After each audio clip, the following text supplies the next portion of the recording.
Hey everyone, welcome to another 5-Minute Leader. I've been spending a lot of time with CHROs lately. It's one of the groups that I work with quite a bit. And I'm noticing a very, very interesting trend that's happening. And it is applicable not just to Gen Z, although mainly to Gen Z, but also to other generations as well. And so here's what I'm hearing from a lot of these CHROs at companies around the world. And this actually happened probably 2 months ago. I was giving a talk somewhere. There were a lot of CHROs in the room, and this is one of the conversations that we had. And the conversation came up around training and upskilling.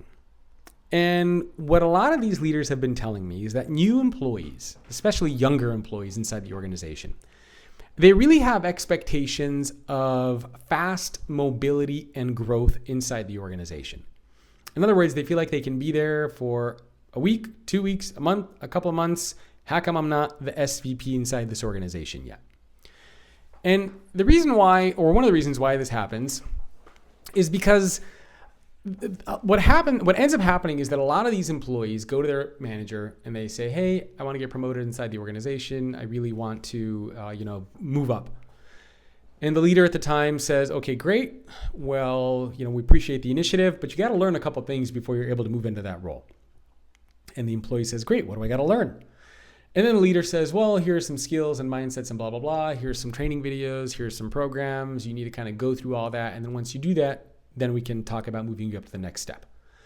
And so the employee takes that information and they cram through it. And a couple of days later, they go back to their manager and they say, "Hey, good news. Remember all those programs that you told me to go through, the videos I was supposed to watch and the assessments I had to take and the podcasts I had to listen to and the book I had to read? Well, here we are 2 weeks later. I went through all that. Where's my promotion?" And the leader says, "Well, you can't get promoted yet." And then the employee says, "But you told me that if I go through those programs and learn these skills that I am now eligible for a promotion. I did it. Where's my promotion?" And herein lies the disconnect, is that there is a difference between learning something and applying something. And I don't think organizations around the world are doing a good enough job of making this distinction between knowledge and application. For example, if I had to watch a video about swimming and I spent hours telling you watching about the perfect stroke and how to hold your breath and breaststroke and freestyle and backstroke and how to dive, and then you were to quiz me on this, I could probably give you all of the information and answer all those questions about how to swim in all these different types of ways and technique and this and that. But if you were to actually throw me in the pool and say, "Great, you learned about all that, now go do it," I wouldn't be able to do it. It would take me a long time to be able to do that. And that's the disconnect. So for a lot of employees out there, when leaders are having conversations, you need to make sure that you have that distinction between knowledge. It's great that you absorb this information, but it's going to be a whole other thing to actually apply it. So think about if somebody's watching a video on conflict resolution. I mean, it's going to take time before the employee is put into a situation where they have to deal with a conflict and how they resolve it.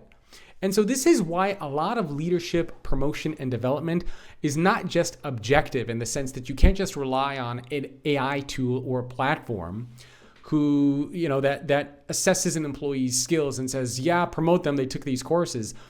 Leadership promotion and development is also very subjective.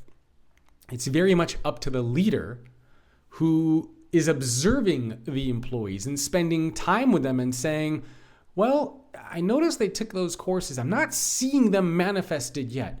I don't see the ability to command a room. I don't see the delegation yet. I don't see the strategic foresight yet that's required to move to that next level." And this is very important because that is where the time comes in. It is one thing to learn something. It might take months, a year, 2 years before you can actually master how to apply it inside of your organization. And you can look at any number of skills that are related to leadership, whether it's communication, whether it is, again, commanding a room, whether it is emotional intelligence. I mean, think about it. You watch a video on emotional intelligence. You take some courses on empathy and self-awareness. It's going to take time before you're put in enough situations and you go through enough scenarios with customers, with employees, with leaders, where you can actually say, "Wow, this employee has really demonstrated their ability to be self-aware. This employee has really demonstrated empathy when engaging with their customers.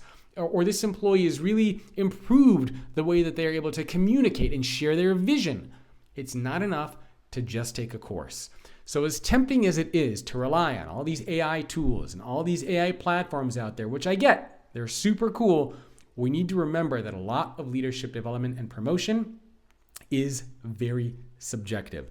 This is why it's so important to make sure that you put the right leaders in positions of power, the leaders who are able to observe and notice these skills, the mindset shift, the behavior shift in their employees. Don't just rely on a score sheet. Don't just rely on what technology tells you to do. And more importantly, communicate this with your employees and tell them that there is a difference between knowledge and application. Knowledge is the first step, but once you're able to apply these things on a regular basis and get good at them, that's when we can start having a conversation about leadership training and development, but that is going to take some time. Let me know what you think. Leave me a comment below.